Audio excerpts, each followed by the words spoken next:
Hello everyone, c'est encore Madame Kaifat ici. Je reviens avec cette deuxième vidéo en une journée pour vous parler du syndrome de l'ovaire polykyste qu'on appelle souvent SOPS, polykystique, pardon. Le syndrome des ovaires polykystiques. Alors, tout d'abord, j'ai d'abord fait une vidéo sur les kystes. La vidéo n'est pas très longue parce qu'il n'y avait vraiment rien de spécial à dire. Mais celle-ci sera légèrement un peu plus longue parce que c'est un argument qui me touche vraiment à cœur. D'autant plus que je suis maman. Et je suis sûre que c'est un argument qui va sauver des mariages, qui va permettre à des femmes de concevoir parce qu'elles vivent dans l'ignorance et peut-être elles sont en connaissance de quelque chose de plus aujourd'hui. Du coup, nous allons aller droit au but. Cette syndrome, c'est quoi? C'est simplement le fait qu'au niveau des ovaires, il y ait des petites boules, des petits kystes. Ils sont nombreux. Comparé aux kystes simples, ils sont souvent singuliers, mais ceci, ils sont souvent plus nombreux. Alors, qu'est-ce qui se passe? Ce qui se passe, c'est que généralement, la cause déjà est génétique, donc héréditaire. Donc, on ne peut pas vraiment dire que quelque chose cause, il faut prévenir. Non. Malheureusement, il y a des femmes qui naissent comme ça avec parce qu'elles ont une prédisposition. Les symptômes sont simples. Vous allez voir des femmes avec des taches noires pigmentées sur le visage et au niveau du cou, de l'acné, de l'hirsutisme, qui est simplement le fait d'avoir les poils où normalement ils ne devraient pas en avoir, sur le visage, au niveau du cou. Vous allez voir des femmes qui sont en surpoids ou alors qui sont obèses et qui au quotidien se battent vraiment pour perdre du poids et qui ne le perdent vraiment pas.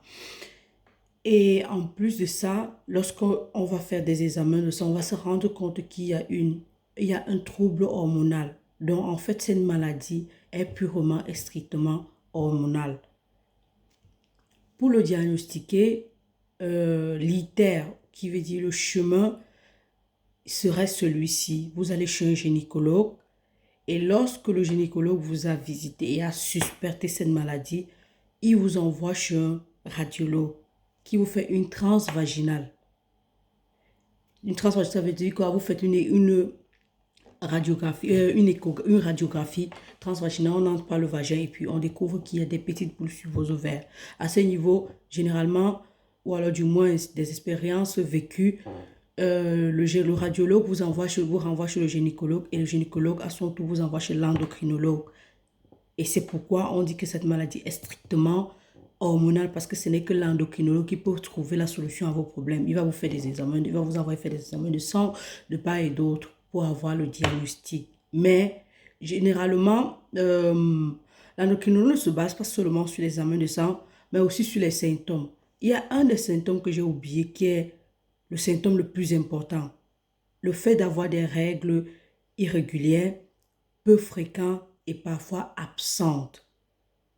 Les règles, c'est même l'un des symptômes qui détermine cette maladie parce que parfois vous pouvez ne pas avoir d'autres symptômes comme l'acné, les taches noires, l'hirsutisme, l'obésité, mais la plupart des cas, voilà le symptôme qui fait à ce que le gynécologue vous envoie pour faire des examens supplémentaires. Le fait d'avoir des règles irrégulières, le fait d'avoir des règles peu fréquentes et le fait de ne même pas les avoir. Ok, nous avons parlé des symptômes, nous avons parlé du diagnostic. Maintenant, nous allons parler du traitement ou alors je dirais, parlons du traitement d'abord. En ce qui concerne le traitement, c'est une maladie qui ne guérit pas, puisque déjà elle est génétique. Et comme vous avez entendu, c'est un syndrome. Du coup, on cherche seulement à contrôler les signes et les symptômes. Par exemple, le sutisme et tout. Par exemple, la perte des cheveux dont je n'ai pas parlé avant. Et on cherche à contrôler surtout l'obésité, le surpoids. Généralement, les médecins conseillent aux femmes de contrôler leur poids, de contrôler, parce que c'est très important, aussi de de contrôler l'alimentation, parce que il y a aussi le facteur de l'insulino-résistance du sucre. Généralement, en ce moment, la femme a tendance à avoir un taux élevé de sucre dans le sang. Donc, la thérapie est ou alors essentiellement ou basée sur le contrôle des symptômes, comme je disais. Par ailleurs, il y a des compléments alimentaires que j'appellerais intégrateurs que les médecins prescrivent pour contrôler la situation de la femme. Pourquoi?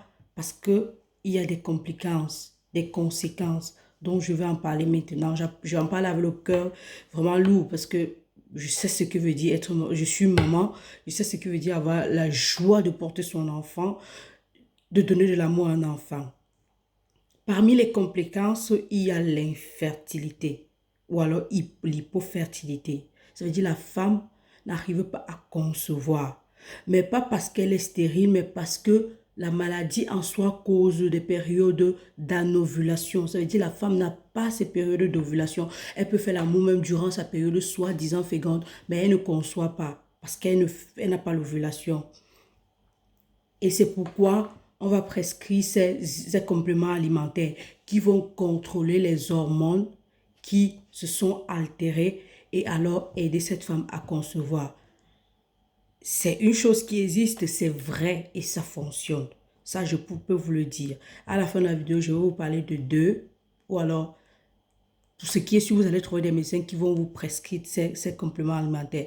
Mais je vais vous en parler parce que si vous n'avez peut-être pas de l'argent pour faire tout ce chemin, cet itinéraire dont j'ai parlé, vous pouvez même en consommer. Ça fait du bien aussi à la femme enceinte. Ça fait du bien au bébé. Donc, il n'y a vraiment pas de problème à ça, de prendre et avoir peur. Sachez juste que lorsque vous les prenez, ce n'est pas que ça remplace votre alimentation, mais ça aide à réguler vos hormones.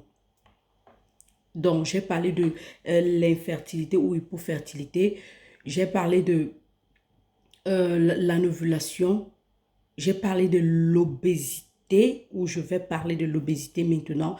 Il faut contrôler le poids parce que cette maladie fait à ce que la femme commence à prendre du poids exagérément. Et je peux pas vous le garantir, mais parfois, comme le cas des kystes, ça peut porter aussi à des tumeurs bénins. Mais ce n'est pas vraiment un problème parce que le véritable problème, c'est l'infertilité ici, lorsqu'une femme n'arrive pas à concevoir à cause de la maladie en soi. Il y a d'autres causes, il y a d'autres conséquences, elles sont tellement nombreuses. Il y a parfois, la femme se retrouve à faire des césariennes à cause de ce syndrome. Ou alors, elle développe des complications durant la grossesse parce qu'elle a pris tellement de poids. Elle peut avoir le diabète gestationnel que les gens simplifient, mais qui est important.